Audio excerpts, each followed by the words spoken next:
সবাই কিরম আছেন লাগছে দেখেন চিংড়ির একটি ভিডিও করব।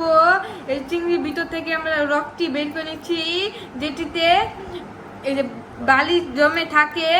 যদি এই রকটি না বাইর করেন তাহলে খেতে এই যে স্বাদ লাগবে না, বালি বালি লাগবে। তার জন্য একটু দেখেন কিভাবে পরিষ্কার করতে হয়।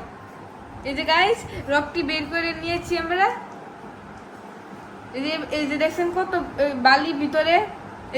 অবশ্যই একটা দিয়ে বের করবেন, কিসি দিয়ে। এই গাছ দেখেন গাইস, আজকে আমাদের চিংড়ি কারি হবে। এই যে চিংড়ি কারি, আর এই যে মিক্স মশলা কারি, আর যে লবণ, এই যে আদা, এই যে রসুন, আর এই যে ডিম, আর এই যে ময়দা, আর এই যে বিস্কুটের গুঁড়া। দেখেন কি কি কিভাবে মাখতে হয়। এই যে গাইস, ডিম ভাঙবো।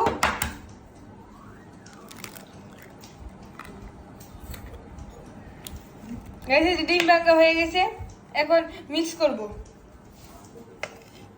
লবণ,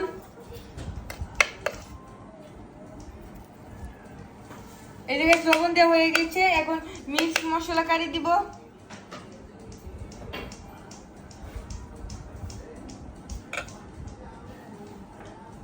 মিক্স করবো এখন।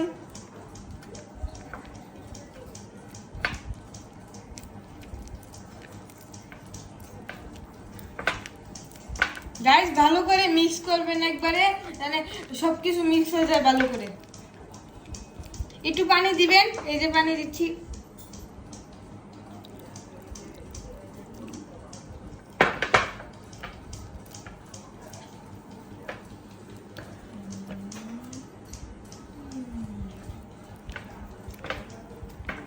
এই যে গাইস, ভালো করে এভাবে মিক্স করে নেবেন। দেখেন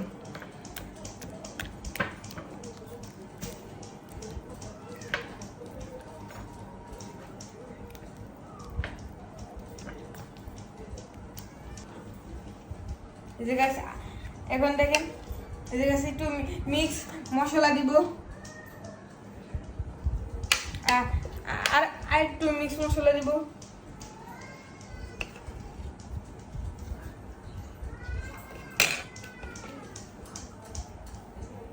গাছ একটু লবণ দিব।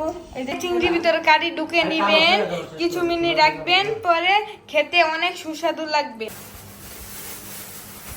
কিছুক্ষণ যাবে, লাল টক হয়ে গেছে, খেতে সুস্বাদু লাগবে।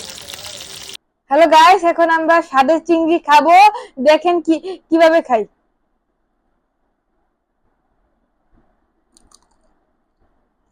কি স্বাদ!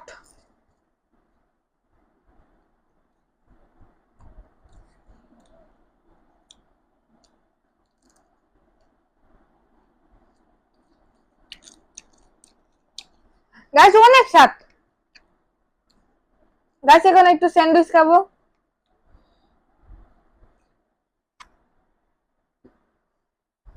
গাইস, অনেক স্বাদ, অনেক স্বাদ।